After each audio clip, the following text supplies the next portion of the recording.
I teach programming and technology on my channel, but today I want to talk about three great books that can help you achieve success in whatever you're trying to do in your life. It could be learning data science or programming, it could be becoming a successful father or a son, or it could be becoming a good employee or a successful businessman. Doesn't matter what you're trying to do in your life, these three great books will help you do things in a very efficient manner, and you will get a lot of success if you try to follow the principles in this book.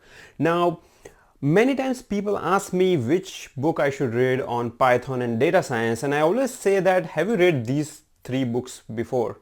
Because if you have not learned how to achieve success at something, doesn't matter how many Python books you read or how many programming tutorials you watch, it's not gonna be useful. So these three books are something that I say that they should be taught in high school or even in college days. And if you have not read these books, go get them. The first book is How to Win Friends and Influence People. This book was written so many years ago, but the principles stated in this book, they hold true even till date. The author talks about various principles such as if you want to become successful, the first thing is collaboration. We live in this world of collaboration where you want to make so many people your friends. Even if you're trying to become a leader, let's say a manager or a political leader, you need to influence many people and win their trust. So this book will teach you all those principles. Even if you are an employee in the company, if you can make so many good friends in the company and influence people, you will naturally rise and you will achieve a lot of success in your employment as well. So it doesn't matter if you're trying to become leader or not, these principles in general are very useful to anyone. Now I'll give you an example of my brother who is 36 year old, and he's a CEO of a company which has 40 software engineers working in it. So he's running this successful software startup, and he achieved this success by taking genuine interest in other people. We grew up together, so I always watched him taking genuine interest. Whenever someone came to him with the problem, he would always listen to the problem as if that is his own problem. So when you take genuine interest in other people, when you try to help people without any expectation, that person will never forget you. And over a period of years, my brother achieved, he built so many solid relations that those relations, when he started his software company, they help, and those things came back to him in terms of business, and his business is booming right now. So very important is taking genuine interest in other people. Also, when you're dealing with someone, in this book the author explains that you should try to be in the shoes of the other person that you're talking to. Let's say you're calling customer care and regarding some issue in your telephone network. You cannot be just angry, because think about the other person. He has been dealing with so many frustrated people like you the whole day. Think about his mindset, and eventually you need help. You want that person to help you, so then it makes sense that you behave nicely. You try to appreciate the work. You can say things like, oh, you are working in customer care. I understand it is very a tough job actually, because you are dealing with so many annoyed people throughout the day. So I really appreciate your work. Just try it. I'm telling you, you try this and you will realize the powerful impact of it. There are many other principles which are being taught in this book called How to Win Friends and Influence People. For example, you should try to remember people's name, their family's name or their children's name. Because your own name is the most sweetest sound in any language. If I ask you which word you like the most in any language, it will be your own name. When someone calls you with your own name, you feel really good. So remembering names is something that the great president of USA, Mr. Roosevelt, followed. He used to remember the name of his gardeners, or the people who are not very much connected with him. He used to remember names of these people, and that made him such an amazing leader whom everyone loved. The second book I want to suggest is The Magic of Thinking Big. Now in this book, the author talks about different kind of excusitis. Excusitis is the disease that majority of us suffer from. What is excusitis? Excusitis is giving excuses on any occasion. People give the excuse that my health is not good, or I am poor, I am not that privileged. Now talking about health and physical disability, I have a friend, his name is Mahesh Chawda. I'm gonna put his LinkedIn profile in the video description. He has only one hand, okay? And he is a software engineer in Amazon. He lives here like just half an hour from my home. He's such a successful person. He actually learned swimming as well. And you'd be thinking like, how can a person with one hand do swimming, or he can even do programming? But it's possible. I will probably invite my friend Mahesh to this channel and make a video, and I will show you how he achieved this success. It's just, everything is here. It's about mindset. Then people give the excuse that they are poor, hence they cannot do certain things. I have achieved some success in my own life, and my CEO brother, we both grew in a poor family in a village in India. I remember in 12th grade, I had to pay the fees of 400 rupees, which is around $6. My mom did not have money. And when I called my mom, she actually started crying. She cried for a few hours actually. And I cannot forget that incident, because like $6 is such a small amount, and we did not have even that much money.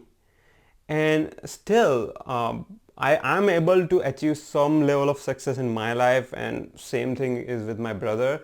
So if you're saying you're poor and you cannot do certain things, no one can help you. Bill Gates said that if you are born poor, it's not your mistake, but if you die poor, that is probably your mistake. The other thing that this book mentioned is about creating an environment around you so that you become successful. There is a saying that you are an average of 5 people that you spend most of your time with. So make a list of 5 people, mostly these people would be your friends, and look at them. Did they achieve any success in their life, or are they a bunch of losers, or a bunch of people who are just nagging and who are just complaining? When I say having a company of a successful person, I don't mean that you want to be a friend with a person who is rich. I don't mean that. You can have a friend who is not rich, but let's say who is doing some social activity and who is such a great human being. So when I say success, making a friend with successful person, it's not just money, but it's how good a person is overall as a human being. So make friends with people who have achieved some success in their life and who are extremely positive minded. See, positive mindset is so important. We always hear about positive mindset, but then when we look at our own act, we have this bunch of loser friends who are always complaining about traffic in the city. See, you complain about traffic in your city for 2 hours. After 2 hours, tell me what you have achieved. The traffic is same as it is. You wasted your energy, your time. Instead of that, why don't you spend your time in doing something positive? I go to this spiritual study group here. It's a study group where a bunch of Indian families come. And when I look at their kids, most of them are either doctors or engineers. They are doing amazing in their career. And I'm like, how can this be? Why is everyone so successful? Like, why is everyone a doctor? I have like maybe 7 doctors and like 15 engineers in that small group of families that we meet. And I realize it's all because of the environment. When a child is growing up in that environment, he looks at his cousin, his friend. His cousin is a doctor, he's a cardiologist. His friend has got admission in MIT.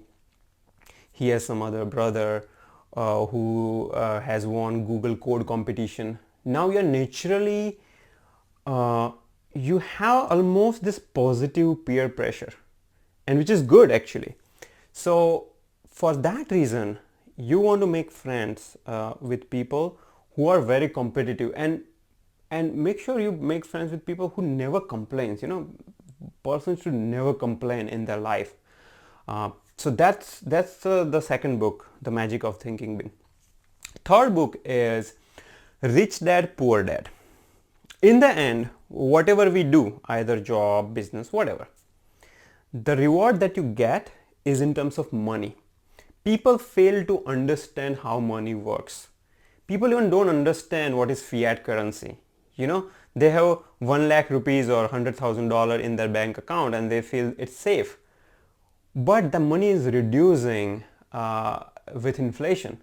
So the next year, if 100,000 can buy you something, the next year you will need 110,000 to buy the same thing. So you need to invest actually. Okay, and there are two aspects. One is asset, one is liability. When you buy a new car, you are buying a liability because that car is eating away money from your pocket every month. When you have a home that you are giving on a rent, or when you buy dividend paying stocks, that is an asset because that is generating an income. And the most important thing is passive income.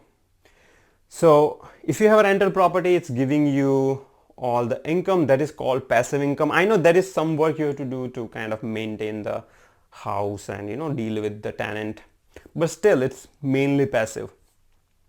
There is this nice podcast called Smart Passive Income by Pat Flynn. I would suggest that you listen to that podcast. You will learn a lot of amazing things. So try to build passive income somehow and try to increase the asset column, in your balance sheet. Now, I want to mention two cases. Again, I have a lot of successful friends, guys, and I'm not making this up. Whatever I'm telling you is like 100% true. One friend, he started investing every month through SIP or a systematic investment plan in some global mutual fund. So this is the mutual fund which invests in different countries and different industries. And he started this when he was very young, like at the age of 23 maybe. Right now he's around 40 and he's gonna retire because he has accumulated that much money in his investment portfolio. And he's not like an investment expert. All he did is identified a very global, diversified, low risk fund, and every single month he would just put money in that fund, and he capped his expenses to certain level. Let's say if it takes $5,000 to run your family, then you just cap it, and as your income grows, do not increase your expenses. Sometimes people, they get a salary raise and they will buy a brand new car or brand new phone. That's not advisable. I mean, you want to live your life and be happy, of course, so I'm not saying be like very greedy, or in India we call it kanjoos, but use your money wisely. Just because you got a raise in your salary doesn't mean that you want to go and buy expensive things. Instead, you can cap your expenses. Let's say I am earning $10,000 and out of that 5,000 is for my home expense, and remaining 5,000 I'm investing in that mutual fund. If my salary goes from 10,000 to 12,000, I don't want to increase my expense. keep your expense at 5,000 and remaining 7,000 now you invest. So every month your investment also goes up, and then there is this effect of compounding. People ignore the effect of compounding. People are interested only in stocks like Tesla, where you buy it for $400, next month it is $800, because that creates stimuli in your brain. It creates excitement. But you would not be interested in any stable stock which is giving you only 6 or 7% return. Like Warren Buffett would buy a stock of a tomato ketchup company, and like no one would be interested. Like, who is interested in tomato ketchup? It's giving you 6% return. But then if you consider the effect of compounding over a period of 10 years, you will see amazing effect. And people will say, oh, who wants to wait for 10 years? But the time will fly just like this. 10 years will go by, you will not realize. And then in the end, the people who are wise, like this friend of mine, who would see big benefits. And I'm not saying I'm that great in investment, but I'm kind of learning my lessons and applying some of these tricks since past few years. One other mistake that people make is, okay, you have a home and you are paying EMI, your monthly installment, your mortgage, and they just want to pay it off. But why do you want to pay it off? If you're in US, you get a mortgage at the rate of 3%. So invest somewhere where you get more than 3%. Similarly, if you're in India, let's say your loan rate is 6-7%, I'm telling you there will be investment opportunities where you can make much more than 7%. So do not worry about paying off your home loan. Instead, try diverting that money into some form of investment. Of course, you need to be mindful about the risk factor. And if you diversify enough, you're kind of taking care of the risk, diversify in like gold or like some mutual funds, different growth and stable stocks and so on. I don't want to give investment advice, but I just feel that the education on money and finance is so much important that people often miss out. They spend all their time learning Python and machine learning, and they forget to invest their money, and then at the end of the day they don't see much growth in their life. Okay, so I'm going to provide links of these 3 great books, and I have personally benefited by applying principles in these books. So when you read these books, try to read few pages and try to apply the principles one by one. And look, you will not see the effect right away. It requires patience. If you want to achieve anything big in your life, it's gonna take time. There is no shortcut in life. So friends, my humble request, get these 3 books. By the way, for making this video, I'm not getting paid. This is not like a promotion of these books or anything, but these are the 3 great books I have read. I have applied those principles. I have personally benefited, and I have seen so many people benefit from it. Read these 3 books. If you are learning Python, machine learning, keep that aside. There is this whole life. Today is Python, tomorrow there will be one more language that will come. But if you have a right brain, you will be able to learn anything, and you will be able to achieve great success in no matter what you're trying to do. Could be programming, could be running, it could be anything. So please watch this, read these books, and after you read these books, if you have any comments, please post in a video comment below. Thank you.